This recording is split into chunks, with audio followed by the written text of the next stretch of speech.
É não alterar-se. Estes são alguns dos temas que merecem a reflexão de Eduardo Paz Ferreira, convidado deste grande jornal. Professor, muito boa tarde. Boa tarde. Obrigado por estar neste grande jornal. Eventualmente começamos por este reconhecimento da Comissão Europeia de que, de facto, estamos a falar na retoma, mas essa retoma ainda não se traduz numa melhoria das condições de vida para muitas pessoas. Estaremos a ser demasiado precipitados ao declarar, em alguns casos, o fim da crise na Europa? Já houve alguém que declarasse mesmo com... Várias vezes vão sendo declaradas, não sabemos exatamente que crise é que estamos a falar, mas mas é um pouco estranho, não é? Então, bom, aquilo que temos é evidente que há sinais positivos, um pouco como é assinalado ali naquele relatório e naquela peça, há sinais positivos e sinais menos positivos. E depois podemos olhar com mais entusiasmo para os positivos ou com mais desagrado para os negativos. Por mim, os negativos continuam a preocupar-me mais, ou seja, aqueles que têm a ver com o desemprego, que têm a ver com o número de portugueses que estão na linha da miséria, e como sabe, ainda a semana passada saiu um relatório que mostra que são 2 milhões de portugueses que estão na linha de miséria, o que acho que é uma situação inaceitável. Depois, os números positivos são um pequeno crescimento do produto interno bruto, e quando digo pequeno, digo sobretudo quando comparado com as necessidades de crescimento ou quando comparado com os níveis de crescimento de outros países de fora da zona euro, não tanto os da zona euro, que andam mais ou menos todos por esta apagada e vil tristeza. E, portanto, digamos... E mesmo onde é que este crescimento nos vai deixar, não é? Vai-nos deixar nos níveis de 2006. 2006, enfim, o que não me parece um motivo de júbilo muito grande, mas, enfim, cada um se alegra com aquilo que gosta de se alegrar. Talvez haja até quem preferisse que voltássemos a níveis mais atrás, mas, pessoalmente, enfim, tudo aquilo que quero é que isso não seja possível. E é nesse sentido que me bato, como sabe. E chegamos a este ponto em que ainda não se nota essa melhoria nas condições de vida e continuamos a falar de mais austeridade. Portanto, espantoso. Não, isso deixa ainda mais longe essa perspectiva de que a melhoria de condições de vida... É verdade, e repare, ainda há pouco nesta peça dizia-se que os impostos arrecadados no ano passado foram 5 mil e tal milhões, 1.000 milhões mais, o que significa que é dinheiro que os portugueses não puderam usar, digamos, para os seus vícios, para os tais de irem passar férias ao estrangeiro, de comprarem carros novos, mas também não puderam usar para educar os filhos, para ir ao cinema, para lerem livros, para fazerem várias coisas que fazem parte da noção normal que nós temos daquilo que é uma boa vida. Ora, em cima disto, bom, é verdade que uma grande parte disto foi conseguido, aliás, através daquela operação do perdão fiscal, que deve ser o caso de branqueamento fiscal mais barato que já ocorreu neste mundo, porque, de facto, a forma como reentraram no circuito legal os capitais que estavam expatriados por uma taxa de juro tão barata foi, de facto, um ótimo negócio para quem o quis branquear. Mas, enfim, à parte disso, o que é certo é que se em cima disto ainda se quer continuar a cortar, é evidente que se está a comprometer o crescimento, porque aquilo que tem sido o crescimento, em parte, tem sido induzido pelas exportações, e já foi aqui assinalado o bom comportamento das exportações, mas também por alguma retoma do próprio consumo, da procura interna. Ora bem, se ainda vamos cortar mais impostos, se vêm mais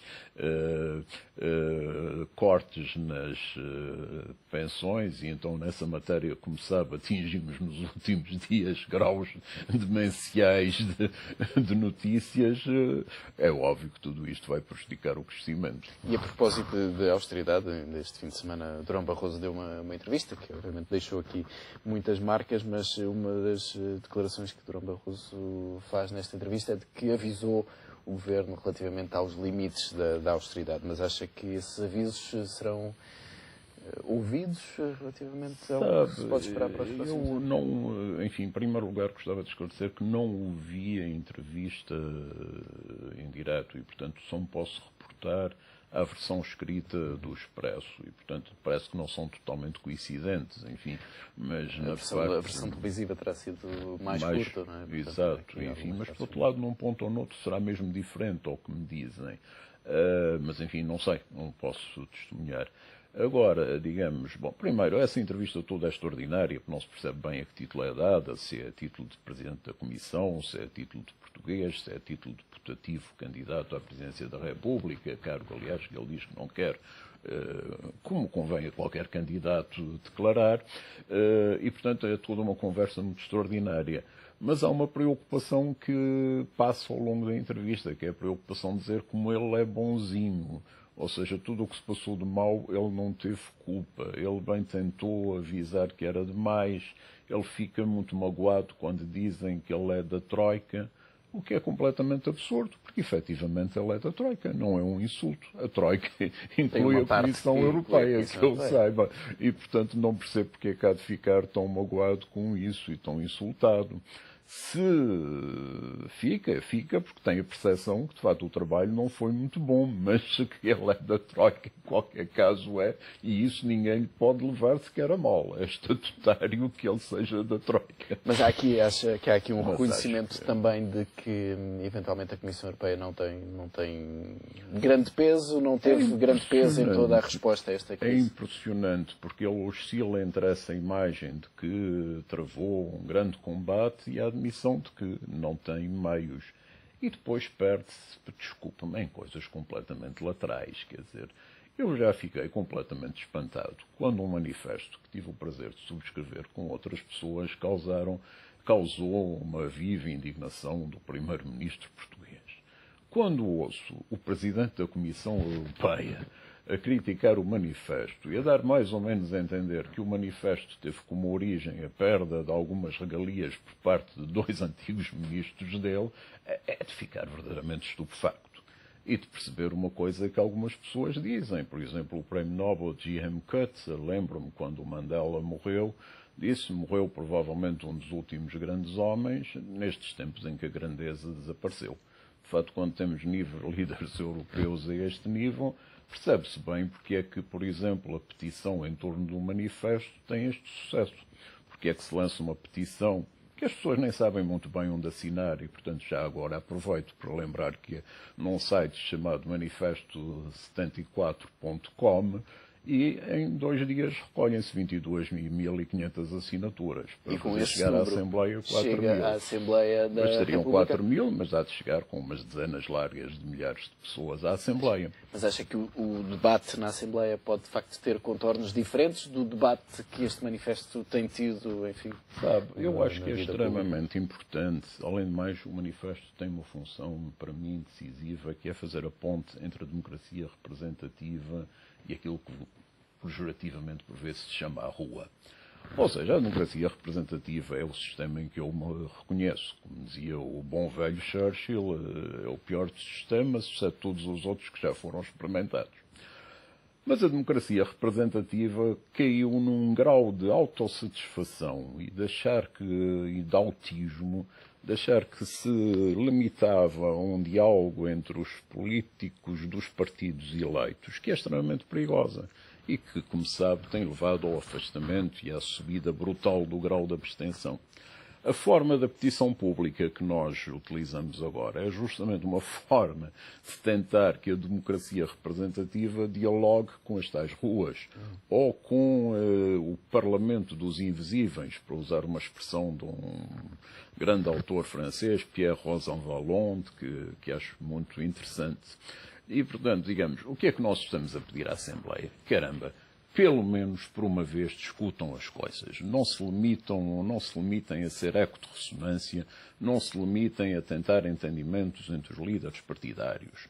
A sociedade portuguesa tem que ser ouvida. A questão da dívida é uma questão que diz respeito à sociedade portuguesa. E já agora, há pouco estávamos a rir, porque eu trazia aqui assim um livro com aspecto vetusto, normalmente tento trazer umas novidades. Mas este livro tem a graça, chama-se Do Orçamento Português. É a primeira tese de doutoramento que foi feita na Faculdade de Direito de Lisboa, pelo professor Armindo Monteiro, que depois se viria a tornar muito conhecido por razões muito diversas, e que nesses anos, digamos, era em paralelo com o professor Oliveira Salazar, o candidato a ser o homem para disciplinar as finanças portuguesas. Então, nesta tese do orçamento, o português, a certa altura pode-se ler, enfim, toda a tese é cheia dos números da desgraça da dívida portuguesa. E a certa altura, por exemplo, diz-se isto. A história do déficit é a história das finanças portuguesas.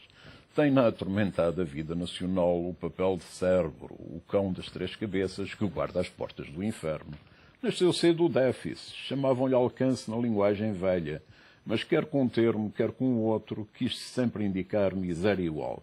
Correm-se os documentos, examinem-se as contas, consultem-se relatórios, ande-se para trás no tempo, penetre-se no segredo dos arquivos, peçam-se informações às memórias, às cartas, aos escritos de qualquer época, e de todos eles subirá até nós a mesma lástima, a mesma queixa, a mesma angústia. Isto foi escrito digamos, em 1926.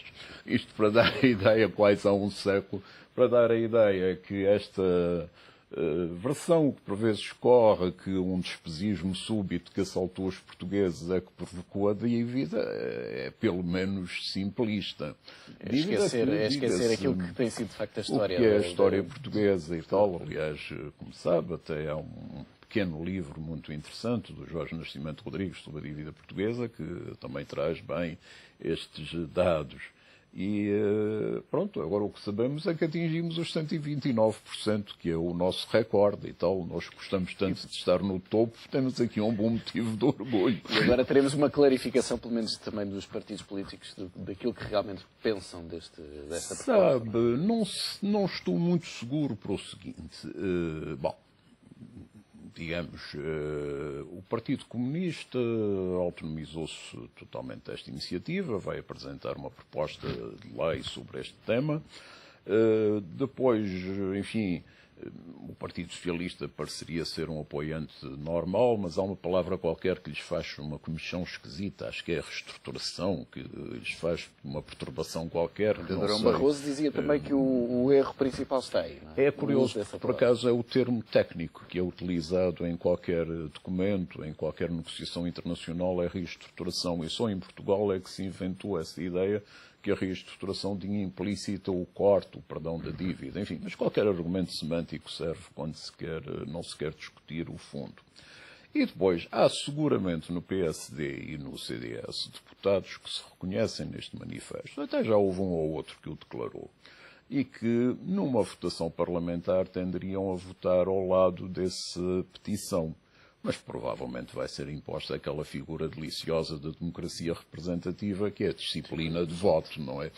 E, portanto, se isto acontecer, o mais provável é que, digamos, a Assembleia continue fechada para um problema fundamental e que se esqueça uma coisa, é que as Assembleias nascem justamente por causa das questões financeiras, por causa dos impostos, por causa dos empréstimos. São eles que têm que assumir as responsabilidades. Não podem passar isto para Bruxelas tranquilamente, ou por vistos também não é para Bruxelas, é para Berlim, ou lá para onde é. Têm que ter alguma força e alguma coragem para fazer isto.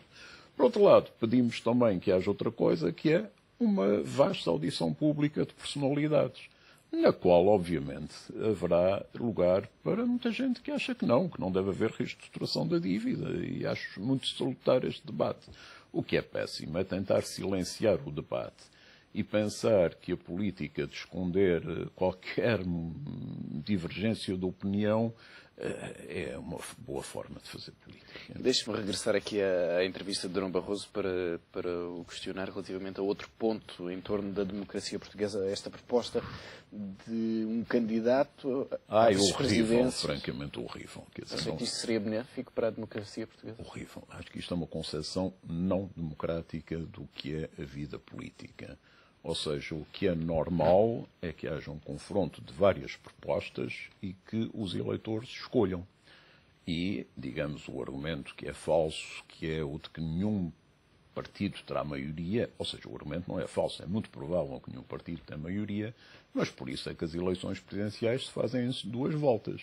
E, portanto, à segunda volta, seguramente algum dos candidatos que foi eliminado ou apoiará o outro, ou o eleitorado desviar-se-á. E, portanto, haverá sempre um presidente eleito, não é uma impossibilidade. Esta ideia que não deve haver divergências, que é a ideia que está a marcar, quer dizer, que está a matar a democracia, que é, não deve haver divergências, deve haver uma espécie de união nacional, para citar um nome que, por vistos, pode ser grato. Mas pronto, é assim, há umas pessoas cuja concepção da democracia foi sempre um pouco bizarra. E às vezes vem assim ao de cima. Estamos a baralhar aqui esta noção do consenso. Estamos a confundir o consenso com um pensamento único. Pensamento único, precisamente. Consenso é aquilo, por exemplo, que leva 74 pessoas com orientações diferentes a pensarem que é preciso mexermos na dívida pública. Pensamento único é dizer não se pode discutir o tema da dívida pública. Deixe-me perguntar-lhe se aquilo que está a acontecer à democracia um pouco por toda a Europa tem reflexo depois nas eleições, como vimos agora em França?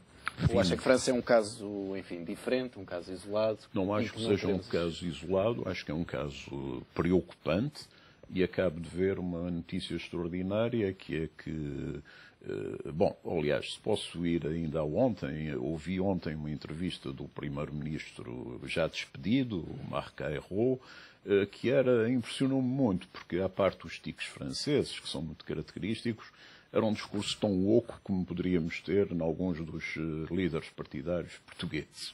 E para a sua substituição, o Presidente da República foi buscar o Manuel Valls, que é uma espécie de ala extrema-direita do PS. Portanto, digamos, o PS francês, à semelhança de outros PS, parecem continuar a acreditar que a forma de combater a extrema-direita é assumindo as bandeiras da extrema-direita e atuando da mesma forma, expulsando ciganos, separando famílias, fazendo estas coisas. É quase um se não os podes vencer, junta-te a eles. Junta-te a eles. Mas são eles que ganham. Não é o Partido Socialista que nega tudo o que é a sua tradição. Então, em França, tudo o que é a tradição de fraternidade, solidariedade. Caramba, a Revolução Francesa.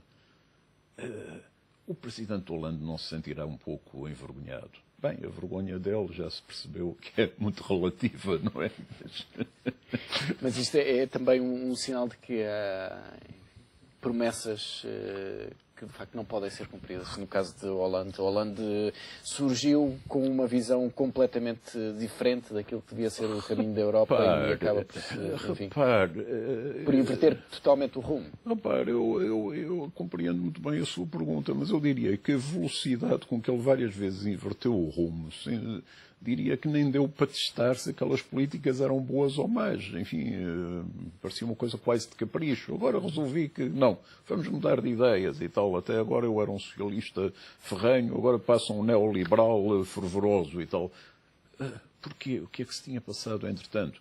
Mas por meio disto quer manter 75% de impostos. Quer dizer, é uma confusão total. Eu devo dizer que, pronto, se calhar já lhe disse esta graça, considero-me verdadeiramente uma viúva do Hollande, porque foi daqueles que acreditaram piamente que vinha aí um salvador da Europa.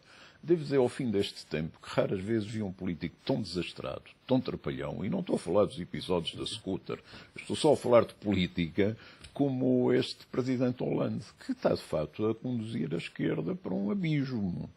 Isso parece-me claro. E nesta altura vê alguém, sem ser, enfim, depois deste desastre que foi Hollande, na política europeia, vê outro potencial salvador da Europa? Sabe, bom, é sempre mau termos esta ideia de salvador, porque depois ficamos sempre muito tristes. Mas eu na política não vejo realmente nenhum salvador. Como tenho dito muitas vezes, o único salvador do mundo que vejo e isto é alguma ironia, porque por definição deve ser ele o salvador do mundo, é o Papa. É a única pessoa que vejo ter uma concepção justa da vida e capaz de defender um novo tipo de sociedade. Na política europeia, bom, nós temos sempre uma esperança, tivemos esperanças que o líder do SPD alemão fizesse qualquer coisa, sabemos o que foi, tivemos esperanças que o Edi Miliband fosse... agora para impor também limites... Exatamente, cada vez mais. Também tínhamos algumas esperanças no Edi Miliband, também os níveis de aprovação mais baixos. E o discurso dele também encostar à direita contra a imigração. Portanto, digamos, não se vê na classe política, que é uma coisa estranha. Daqui a umas décadas, quando os historiadores olharem para este período, pensarão, mas o que é que se passou neste período? O que é que justificou esta mediocridade? E aí, se calhar, entra de novo o discurso do Papa, que é aquele de que os políticos passaram a servir os interesses financeiros. E se servem os interesses financeiros, não têm, de facto, espaço para grandeza política, para rasgo político, para grandes iniciativas. Porque o status quo, tal como ele está, é, como sabemos, extremamente favorável aos interesses financeiros. A política deixou de ser nobre? Repare, será a última coisa em que eu deixarei de acreditar. A forma como ela muitas vezes é praticada, sem dúvida. Agora, repare, há muitas coisas que são políticas. Não podemos confundir a pura atividade partidária com toda a política. Política faz toda a gente. Eu tenho sempre tendência a recordar, isto é quase uma blague, se quiser, nos tempos que passam, uma entrevista que uma vez vi com a Catherine Deneuve, que tinha na altura a fama de ser de esquerda, de ser socialista, e o entrevistador com ar arrogante, esse tipo de ar que o Ruben nunca porá a ninguém, dizia-lhe, então você é de esquerda, mas anda aí na companhia de tudo o que é high society, é modelo do Yves Saint Laurent, o que é que faz de si uma pessoa de esquerda? E ela dizia, eu porto-me bem.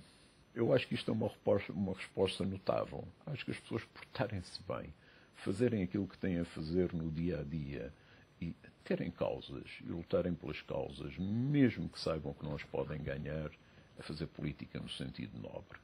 Fazer acordos, compromissos, entendimentos mais ou menos debaixo da mesa, isso é tal política que não vale a pena. Eduardo Paz Ferreira, muito obrigado pela presença neste Muito grande obrigado, programa. É sempre um prazer.